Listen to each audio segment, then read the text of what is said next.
নসিহত করবো যে ভুলেও নিজের জীবনকে বিসর্জন দিতে যাবেন। আল্লাহ রাব্বুল আলামিন আপনাদেরকে সৃষ্টি করেছেন তার ইবাদত করার জন্য এবং তার জমিনে তার দিনটাকে প্রতিষ্ঠা করার জন্য। খেলায় খেলায় আপনার জীবনটা নষ্ট করবেন না, ঠিক আছে ভাই? আল্লাহ পাক বোঝার তৌফিক দান করেন। তো কলম সৃষ্টি করার পরে কিয়ামত পর্যন্ত সব লেখা হয়ে গেছে। এখন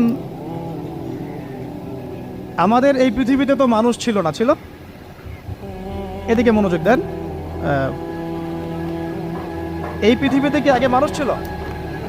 এই পৃথিবীতে আগে কি ছিল তাহলে বলেন? হ্যাঁ, মাশাআল্লাহ। এই পৃথিবীতে আগে কি ছিল?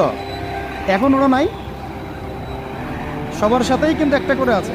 কমপক্ষে কয়টা করে? সবার সাথে কমপক্ষে একটা করে। আর কোন কোন জায়গা আছে যেখানে জিনের বড় বড় আখড়া আছে। পৃথিবীতে যে জায়গাগুলো থেকে ইসলাম বিরোধী